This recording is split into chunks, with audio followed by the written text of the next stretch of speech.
Walang magawa, naglakad-lakad, nakapunta kami sa Lulu, nawawala sa oras ng kasama ko.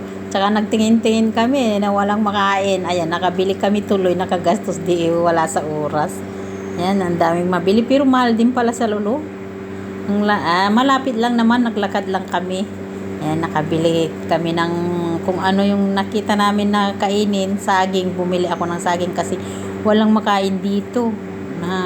Gaya kanina, hindi ako kumain ng tanghali kasi walang makain. May noodles, kaya lang nakakahiyang magluto kasi may mata.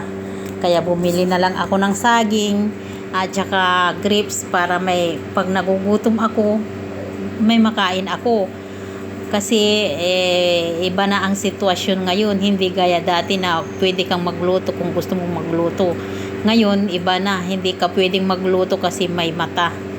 Kaya ito na, mas mabuti na yung ganito na prutas. Nakapunta kami sa Lulu na wala sa oras. Naglakad-lakad kami ng kasama ko pabalik, papunta pabalik. Parehas lindan din lang pala sa bakala dito sa labas, 600 pills. Diyan din sa Lulu 600 pills din pala ang 1 kilo. Yan na lang, saging mas mabuti pa. Kain tayo ng dinner.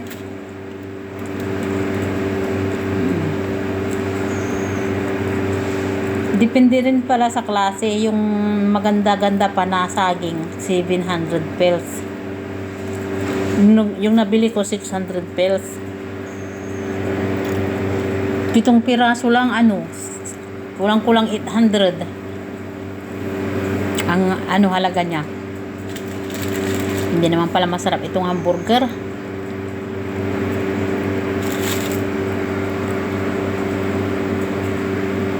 Parang banana sa Pilipinas, pero hindi siya matamis, hindi gaya ng banana sa atin sa Pilipinas na matamis. Yan, matabang. Si Baba nga bumibili kahit matamis, hinog na, matabang talaga siya. Yan, broccoli. Ito na ang nabili ko na pagkain ko. Yan, kain tayo.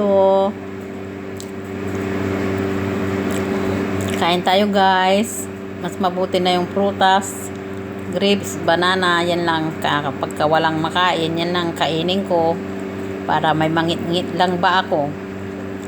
Kasi nakakahiyang kumuha ng pagkain sa labas.